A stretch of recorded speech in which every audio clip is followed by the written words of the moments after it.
নবী করিম সাল্লাল্লাহু আলাইহি সাল্লাম বলেছেন, কোনো মুসলমানের জীবনে যদি কোনো মুসিবত আসে, কোনো বিপদ আসে, কোনো সমস্যা আসে, সঙ্গে সঙ্গে সে যদি ইন্না লিল্লাহি ওয়া ইন্না ইলাইহি রাজিউন পড়ে এবং আরেকটা দোয়া পড়ে, আল্লাহুম্মা জুরনি ফি মুসিবাতি ওয়াখলুফ লি খায়রাম মিনহা, আল্লাহ আমার যে বিপদ হয়েছে এই বিপদের বিপরীতে এর বিনিময়ে আপনি আমাকে সওয়াব দিয়েন, বিনিময় দিয়েন, এবং বিপদে আমার যে ক্ষতি হলো আপনি এর চাইতে ভালো কিছু দিয়ে আমাকে পোষায় দিয়েন।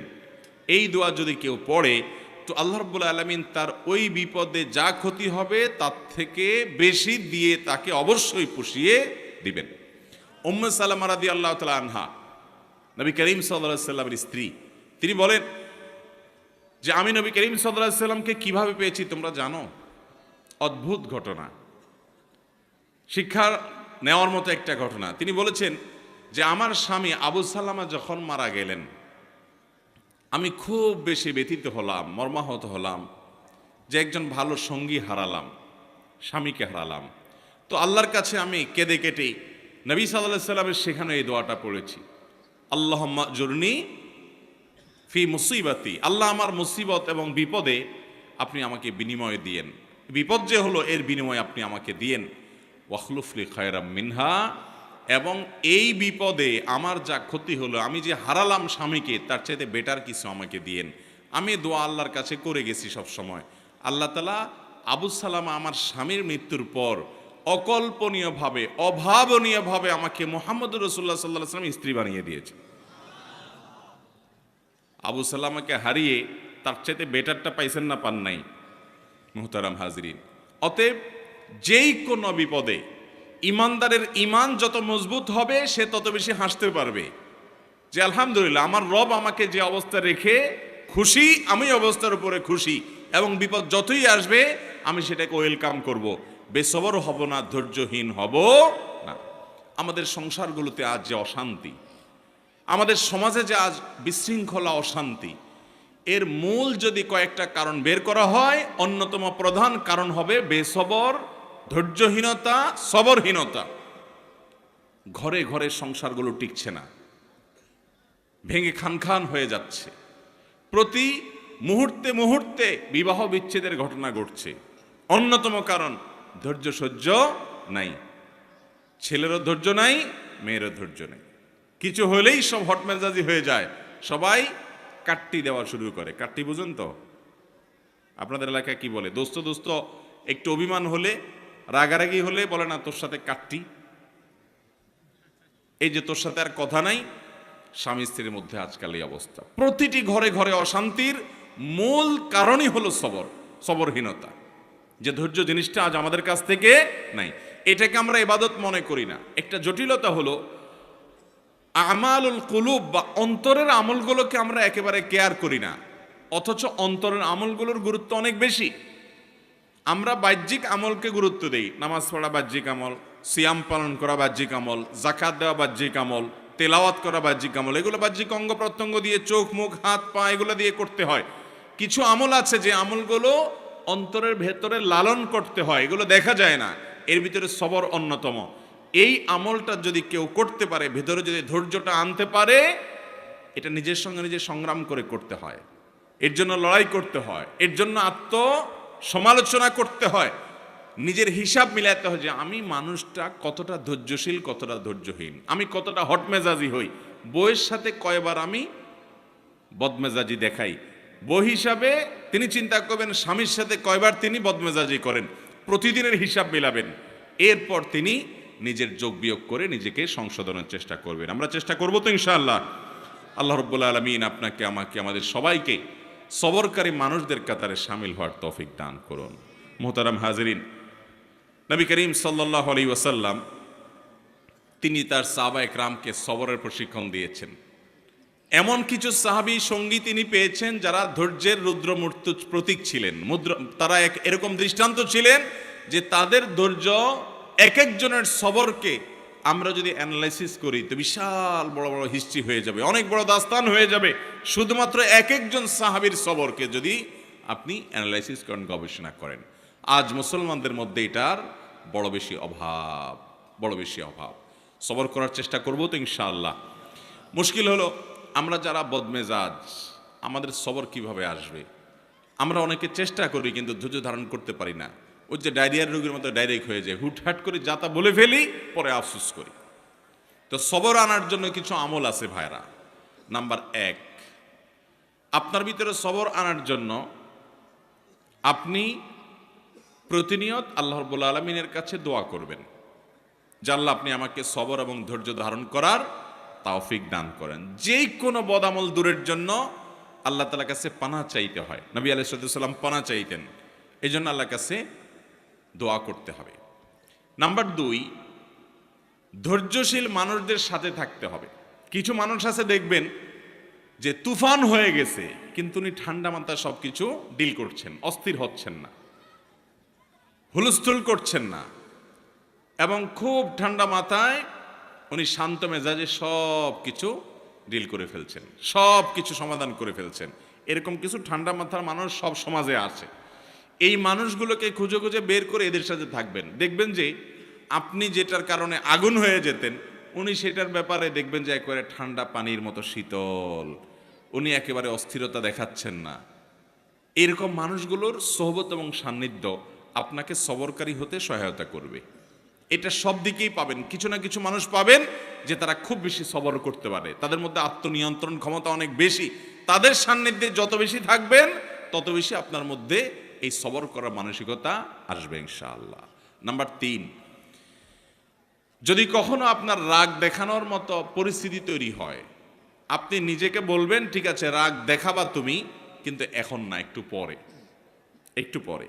যদি কিছু সময় ক্ষেপণ করতে পারেন, এরপরে যদি রাগ করেনও, সেই রাগটা হবে ব্যালেন্সের রাগ, সেটাতে বেসবরির কোনো কিছু থাকবে না, একেবারে সেটা দেখবেন যে ভারসাম্যর সাথে আপনি একেবারে রাগ করতে পারবেন, যে রাগে ক্ষতিকর কিছু হবে না।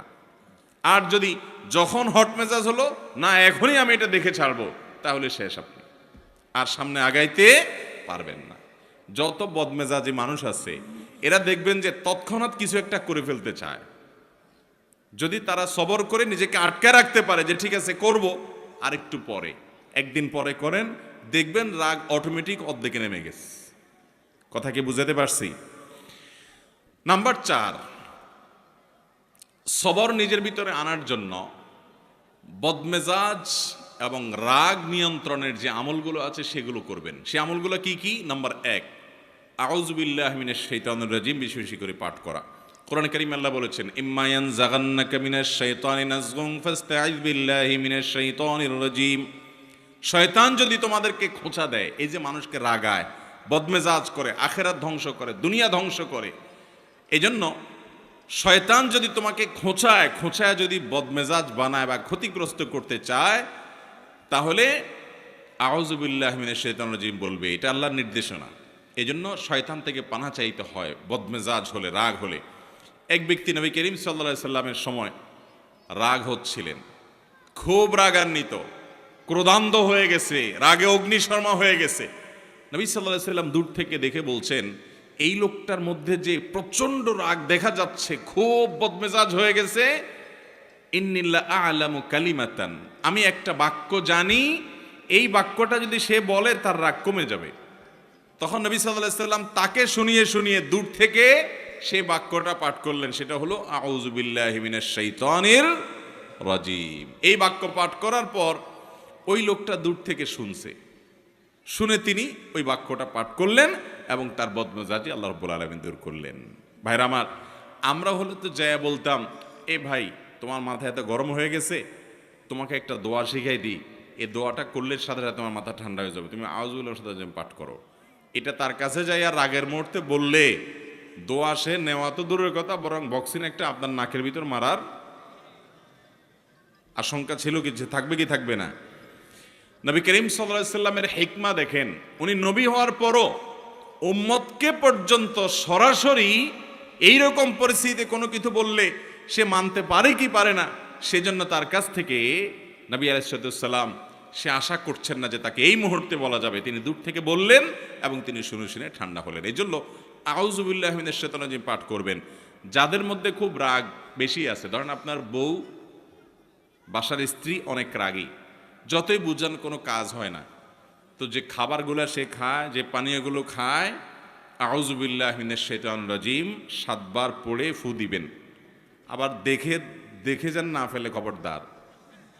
দেখলে কিন্তু খবর আছে, বলবো যে কি মন্ত্রণন্ত্র পড়ে কি করছো, আরেক যুদ্ধ বাঁধবে কিন্তু। এই জন্য আর যদি দেখায় করতে চান তাহলে আগে আগে বলবেন, দেখো আমি কিন্তু কোনো ঝামেলা করতেছি না, শুধু আউযুবিল্লাহ পড়ে ফু দিচ্ছি। তো যদি বলে যে আউযুবিল্লাহ পড়ে কেন ফু দিছ, যদি বলেন যে তোমার রাগ অনেক বেশি, তাহলে আরেক যুদ্ধ হইতে পারে। এটা আরেক মুসিবত, এটা সাবধানে করতে হবে। একই কথা পুরুষদের বেলায়ও, মহিলারা পুরুষদের জন্য আমলটা করবেন। বাচ্চাদের জন্য এই আমলটা অনেক বেশি উপকারী। যেটা বলছিলাম শুরুতে, আজকাল বাচ্চারা সব ক্রেজি হয়ে গেছে। সব বাচ্চা দেখবেন ঘরে ঘরে ক্রেজি। ক্রেজি বুঝেন তো, মানে সব রাগী, এমন রাগী যে শুধু ভাঙচুর করবে চতুর্দিকে। অথচ আগে বাচ্চাদেরকে এত বদমেজাজে দেখা যেত না। এটার অনেক কারণ থাকতে পারে। আমার নিজস্ব একটা ভাবনা আছে। এর একটা কারণ আমার কাছে মনে হয়, সেটা হলো আজকাল বাচ্চাদেরকে আমরা নানান ভিডিও গেমস ইত্যাদিতে এত বেশি অভ্যস্ত করেছি, কার্টুন এত বেশি দেখাই, বিভিন্ন ডিভাইস দিয়ে এত বেশি খেলার জন্য তাদেরকে সুযোগ দিয়েছি যে এগুলোতে তারা সারাদিন শুধু মারামারি কাটাকাটি দেখে। গেমসের মধ্যে সে দেখে সামনে যা আছে সব শেষ করে ফেলাও, ঠিক না ঠিক? গুলি করতে থাকো, তুমি সামনে আগাইতে পারবা। গুলি করতে পারো না, তুমি শেষ। সাম্পলুডু খেলতেছো, তাহলে সব খেয়ে ফেলো, তাহলে তুমি সামনে আগাইতে পারো। এই যে অন্যকে শেষ করলে সামনে আগানো যায়, আমাদের দেশেও দেখবেন যে এই অবস্থা। মানুষ বড় হওয়ার পরেও আরেকজনকে দমাইতে না পারলে, আরেকজনের ক্ষতি না করতে পারলে সে আগাইতে পারে না। কারণ ওই যে কালচারটা ওইভাবে বেড়ে উঠছে, বাচ্চা ওইভাবে দেখে দেখে বড় হয়েছে। এই জন্য দেখবেন বাসায় কোনো মেহমান আসলে অনেক সময় দেখবেন ছোট পোলা পায়েন ওই আঙ্কেলকে দেখে এরকম ধরে ঠুস ঠুস ঠুস ঠুস করে, হাত দিয়ে পিস্তল মারে। তার মানে কি, ও সারাদিন মারামারি দেখছে, ও জানে সামনে যা আসে সব শুধু ঠুস ঠাস করতে হয়, ফাইট করতে হয়, এটাই শিখছে। তো ও বদমেজাজ হবে না কি হবে? ওর মধ্যে উদ্ভট ভাব আসবে না কি হবে? বাচ্চাদেরকে আজ শারীরিক কসরত থেকে আমরা মাহরুম রেখেছি। বাচ্চাদেরকে শুধু মাহরুম রাখি নাই, আমরা নিজেরাও মাহরুম আছি। শারীরিক কসরত করে, ব্যায়াম করে, খেলাধুলা করে, দৌড়াদৌড়ি করে কিসে সুস্থ থাকবো? কোন দেশের কোন খেলোয়াড়রা কোথায় খেলে, আর ভূতের মতো রাত 2টা বা 2টা তাকায় থাকেন আপনি। সে খেলে গোল দেয়, আপনি এখানে লাফ দিয়ে ওঠেন। সে খেলে হেরে যায়, আপনি এখানে চোখের পানি ফেলেন। ভাই, পাগলামিরও তো একটা সীমা থাকা উচিত। আল্লাহ তাআলা আপনাকে সুস্থ শরীর দিচ্ছে, আপনি ব্যায়াম করেন, নিজে দৌড়াদৌড়ি করেন, নিজে খেলাধুলা করেন, নিজে কম্পিটিশন করেন, করে সুস্থ থাকেন। এখন সেটা না, বাচ্চার হাতে একটা ধরা দিয়েছেন যে তুইও ধ্বংস হ, চোখ নষ্ট কর, মাথা নষ্ট কর, ব্রেইন নষ্ট কর, ইমান নষ্ট কর, আমল নষ্ট কর, ক্রেজি হয়ে যা, বদমেজাজ হয়ে যা।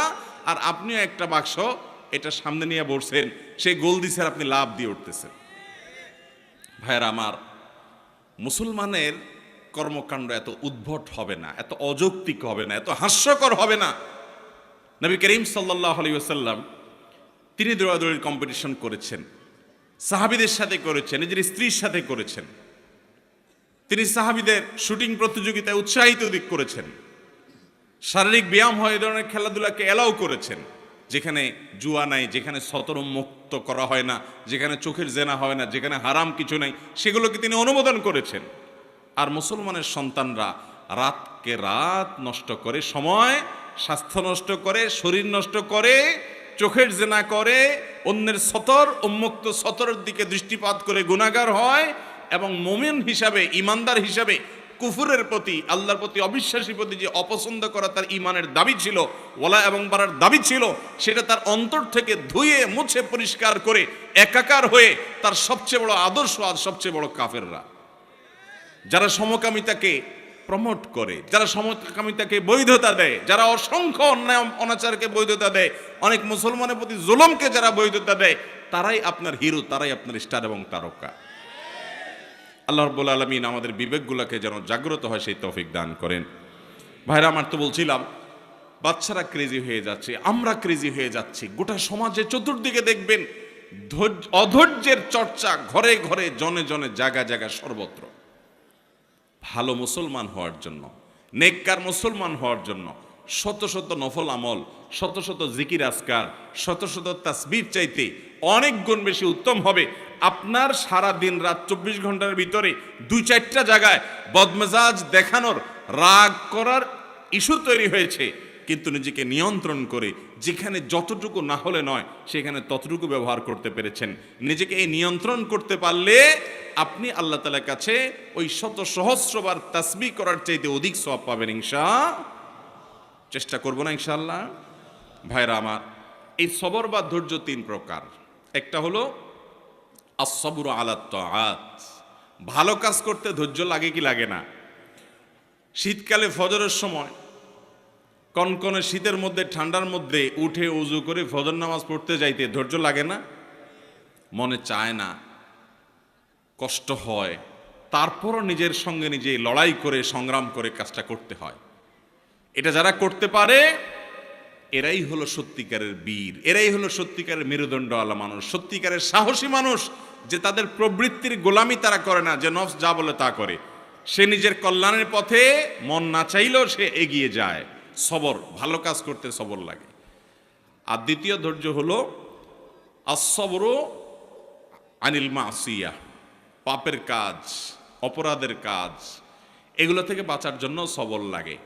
আপনার চোখের এরিয়াতে অনলাইনে, অফলাইনে, ফেসবুকে, বাহিরে বিভিন্নভাবে সুন্দরী নারী চলে আসছে, অশ্লীল কোনো দৃশ্য চলে আসছে। আপনার ভেতর থেকে প্রবৃত্তি বলছে দেখে নে, তাড়াতাড়ি দেখে নে, মিস হয়ে যাবে, চলে যাবে, তাড়াতাড়ি দেখ। মন থেকে আপনাকে উস্কে দেয়। আপনি তখন যদি নিজেকে আটকে রাখতে পারেন, নিয়ন্ত্রণ করতে পারেন, সবার মানেই হলো হাবসুন নফস, নিজেকে নিয়ন্ত্রণ করা, যে না আমি দেখবো না, আমার আল্লাহ নিষেধ করেছেন হারাম। এটা যদি করতে পারেন তাহলে সেক্ষেত্রে এটা হলো গুনাহ থেকে সবর করা। এটা করতে পারলে একটা জয়ীফ হাদিস দ্বারা প্রমাণিত, একটা জয়ীফ হাদিসে বর্ণিত হয়েছে, করার সুযোগ তৈরি হয়। আর সে যদি নিজেকে নিয়ন্ত্রণ করতে পারে তাহলে আল্লাহ রাব্বুল আলামিন তাকে ঈমানের স্বাদ তৎক্ষণাৎ অনুভব করার তৌফিক দান করেন। আপনি খেয়াল করেন, কোনো সুন্দরী নারী বা অশ্লীল কোনো দৃশ্য যেটা দেখা আপনার জন্য হারাম, যেটা আপনার মনকে অস্থির করে দিবে, যেটা আপনার মনের জেনার দিকে নিয়ে যাবে, যেটা আপনাকে অন্যান্য জেনার দিকে নিয়ে যাবে, সেটা দেখা আল্লাহ তাআলা হারাম করেছেন।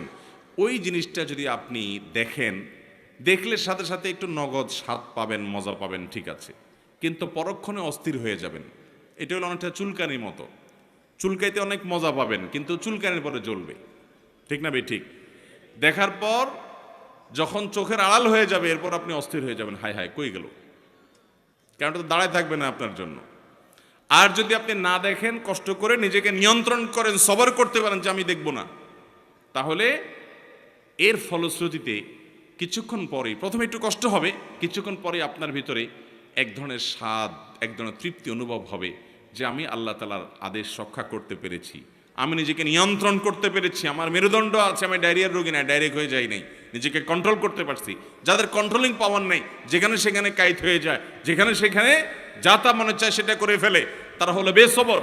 একজন ইমানদার তিনি যখন গুনাহ থেকে বাঁচার জন্য এরকম চেষ্টা করেন, কসরত করেন এবং জিতে যান, তো এই ব্যক্তি হলেন প্রকৃত সবরকারী। আল্লাহ তাআলা আমাদেরকে প্রকৃত সবরকারী হওয়ার তৌফিক দান করুন। তাহলে সবর 3 প্রকার। একটা হলো ভালো কাজ করতে গেলে মনে চায় না, কষ্ট হয়, তারপরও ভালো কাজ করা, এটা এক প্রকারের সবর। মন্দ কাজ বা খারাপ কাজ করতে মনে চায়, যথেষ্ট কারণ আছে, তারপরও মন্দ কাজ করে না, ধৈর্য ধারণ করে, এটা হলো দ্বিতীয় প্রকার। আর তৃতীয় প্রকার সবর হলো আস-সবরু ইনদাল মুসিবাহ বা ইনদাল মাসায়েব, বিপদ আপদের সময় অধৈর্য না হয়ে আল্লাহ রাব্বুল আলামিন যে বিপদ আমাকে দিয়েছেন এর মধ্যে কল্যাণ আছে, এই বিশ্বাস এবং ইয়াকিন রেখে কোনো কল্যাণ না হোক সওয়াব তো অবশ্যই পাবো। নবী করিম সাল্লাল্লাহু আলাইহি সাল্লাম বলেছেন, আজাবান লি আমরিল মুমিন ইন আমরাহু কুল্লাহু খায়র। ইমানদারের বিষয়টা দেখে আমার কাছে বড় অদ্ভুত লাগে, আমি আশ্চর্য হই, বড় পিকুলিয়ার ইমানদারের পুরো জীবনটা, তার জন্য শুধু কল্যাণই কল্যাণ, হাতির মতো মরলেও লাখ, বাঁচলেও লাখ, ইমানদারের জীবনে ক্ষতি বলতে কিছুই নেই।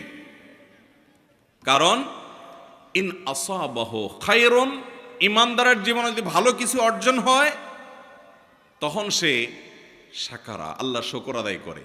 তাহলে ভালো জিনিস পাইলো, কোনো গুড নিউজ সে পেল, আবার আল্লাহর শুকর আদায় করে সওয়াবও সে অর্জন করলো।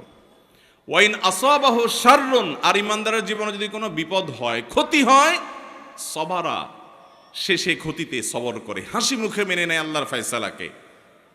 ফাকানা খায়রাল্লাহ, তখন তার বিপদে যে ক্ষতি হলো সবর করার মাধ্যমে এর চাইতে বেশি তার আমল নামা আল্লাহ তাআলা সওয়াব দিয়ে তাকে পুষিয়ে দেন, এবং এই ক্ষতি যেটা হয়েছে আল্লাহ তাআলা পরবর্তীতে এটাকে আরো অনেক বেশি কিছু দিয়ে তাকে পুষিয়ে দেন। তাহলে ইমানদারের জীবনে হারাবার মতো কোনো কিছুই নাই। তার জীবনে ছোট বড় যে কোনো সমস্যা নিজেকে নিয়ন্ত্রণ করার চেষ্টা করে। আমরা সবর করার চেষ্টা করব তো ইনশাআল্লাহ। আজ থেকে আসুন তাহলে আমরা একটু সংকল্প করি, শপথ করি যে আগামীকাল থেকে সকাল থেকে রাত পর্যন্ত আমরা শোয়ার আগে একটু হিসেব মেলাবো। মুশকিল শোয়ার আগে তো আমাদের টাইম নেই, কারণ মোবাইলে মোনাজাত ধরতে ধরতে আমাদের ঘুমাইতে হয়, ঠিক না ভাই? ঠিক। দুই হাতে মোনাজাত ধরে এত লম্বা মোনাজাত যে ঘুমের চোটে মুখের উপরে মোবাইল পড়ার আগ পর্যন্ত ঘুমায় না। এহতেসাব, নিজের হিসাব নিজে মিলানো। আমি তো জান্নাতের পথযাত্রী ভাই, কোন জায়গায় দাঁড়িয়ে আছি? আমি যে জায়গায় দাঁড়িয়ে আছি এই পথের মাথায় কি জাহান্নাম আছে না জান্নাত আছে, হিসাব মিলানোর সময় নেই। অবসর সময়গুলো আজ এই মোবাইল ফোন নিয়ে গেছে, ফেসবুক নিয়ে গেছে, ইউটিউব নিয়ে গেছে। এক্ষেত্রে আমরা ডাইরেক্ট হয়ে গেছি ওই যে ডায়রিয়ার রোগীর মতো, স্ক্রল করতেছে আঙ্গুল দিয়ে, কত দূর যাচ্ছে, মাইলকে মাইল স্ক্রল করে যাচ্ছে। যদি সূক্ষ্ম কোনো যন্ত্রপাতি দিয়ে চেক করা যেত তাহলে এই আঙ্গুলটার মাথা দেখতেন যে অনেক ক্ষয় হয়ে গেছে। এত পরিমাণ ঘুরছে মোবাইলের উপরে যে মাথা কি হয়ে গেছে, ক্ষয় হয়ে গেছে। কি দেখছে ভাই? এই যে আপনি টানতেছেন, মনে হচ্ছে কিছু হারাইছে, যাচ্ছে তো যাচ্ছে, যাচ্ছে তো যাচ্ছে। ভাইরা আমার, এরকম লাগামহীন হয়ে যাওয়া, নিয়ন্ত্রণ হয়ে যাওয়া, এটাও সবরের খেলাফ। নিজেকে নিয়ন্ত্রণ করতে হয়। এই জন্য রাতে শোয়ার আগে হিসাব মিলাবো যে আজকের দিনে আমি কয়জনের সাথে রাগ দেখাইছি। আপনাকে শয়তান কিন্তু বুঝাবে না তুমি তো অন্যায় রাগ করো নাই, তুমি ন্যায়সঙ্গতভাবে রাগ করছো, ঠিক আছে। রাগ করাটা দোষের না। আল্লাহ এই জন্য বলেছেন ওয়াল কাযিমিনাল গায়যা ওয়াল আফিনা আনিন নাস আল্লাহু ইউহিব্বুল মুহসিনিন। যারা নিজেদের রাগকে সংবরণ করতে পারে এবং যারা মানুষকে ক্ষমা করতে জানে, এবং আল্লাহ রাব্বুল আলামিন ভালোবাসেন যারা মানুষের প্রতি অনুগ্রহ করে। হটমেজাজি হয়ে কাউকে সাইজ করে দিলেন আর বললেন হ্যাঁ আমি অন্যায়ের বিরুদ্ধে তো প্রতিবাদ করছি, দরকার আছে অন্যায়ের বিরুদ্ধে প্রতিবাদ, অন্যায় বিরুদ্ধে বাধা দেওয়ার দরকার আছে, কিন্তু নিজের আখলাক নষ্ট করে না, নিজের আখলাক ঠিক রেখে পরিমাপ করে। এই জন্য আল্লাহ তাআলা বলেছেন ওয়াল কাযিমিন আল গায়জ। আল্লাহ বলেন নাই ওয়াল আদিমিন আল গায়জ, যাদের মধ্যে রাগ নাই তাদের প্রশংসা আল্লাহ করেন নাই। যাদের মধ্যে রাগ আছে কিন্তু এটা নিয়ন্ত্রণ করে, যেখানে যতটুকু ডোজ দেওয়া দরকার ততটুকু দেয়, এই মানুষগুলো আল্লাহ তাআলার কাছে প্রিয় পাত্র হয়। কোন এক সালাফ, আল্লাহর কোন এক নেককার বান্দা, তার একজন অধীনস্থ কাজের লোক একই ভুল বারবার করে, তো উনি ধমক দিয়েছেন, দিয়ে বলেছেন তোমাকে কতবার বলবো আর বলো, আর তোমার মাফ নাই। তখন সে লোকটা বলল আল্লাহর কাছে কিয়ামতের দিন আপনি একই অপরাধ বারবার করার কারণে কতবার ক্ষমার আশা করেন, আমাকে ততবার করলেই হবে। ভাইরা আমার, আজ শয়তান আমাদেরকে নানা ভুল বুঝিয়ে বেসবর করছে। সবর করার চেষ্টা করব তো ইনশাআল্লাহ। তো যেটা বলছিলাম যে দিন শেষে হিসাব করবেন যে আজকের দিনে মোট কয়টা বেসবরি হয়েছে, নোট নিবেন, কোথাও লিখে রাখবেন। পরের দিন চ্যালেঞ্জ নেবেন যে না আজকে যেন আমার এই সংখ্যাটা কোনোভাবে স্পর্শ না হয়, চেয়ে কম যেন হয়। এইভাবে যদি আপনি চেষ্টা করতে থাকেন, একসময় দেখবেন অনেক কঠিন কঠিন সময় আল্লাহ তাআলা আপনাকে মাথা ঠান্ডা রেখে কাজ করার তৌফিক দিয়েছেন। দুনিয়াতেও উন্নতি করতে পারবেন, আখিরাতেও পারবেন। আর বেসবর হবেন, জায়গায় জায়গায় বেইজ্জত হবেন, দুনিয়ার বেইজ্জতিও নিশ্চিত, আখিরাতের বেইজ্জতিও নিশ্চিত। অতএব আখলাক যেটা কিয়ামতের ময়দানে সবচেয়ে ওজনী আমল হবে, আখলাক যেটার কারণে জান্নাতের সর্বোচ্চ শিখরে যেতে পারবেন, আখলাক সুন্দর করার কারণে আল্লাহর প্রিয় পাত্র হতে পারবেন, এই আখলাকটার ব্যাপারে আমরা খেয়াল করি না, অন্যান্য আমলের দিকে আমরা খেয়াল করি। এই জন্য সবরের বিষয়ে কিছু কথা বললাম। আল্লাহ তাআলা আমাকে, আমার মধ্যেও যে খুব একটা সবর আছে তা নয়, এ কথাগুলো বলার উদ্দেশ্য আল্লাহ যেন আমাকেও সবরকারী বানান, আপনাদেরকেও বানান, আমরা সবাই যেন সবরকারী হতে পারি। আর সে আজিমের মালিক আমাদেরকে সবাইকে যেন ধৈর্যশীলদের কাতারে শামিল করেন, সেই দোয়া করছি। আল্লাহ তাআলা আমাদের সবাইকে তৌফিক দান করুন। জাযাকুমুল্লাহু খায়রা ওয়া আখিরু দাওয়ানা আলহামদুলিল্লাহি রাব্বিল আলামিন।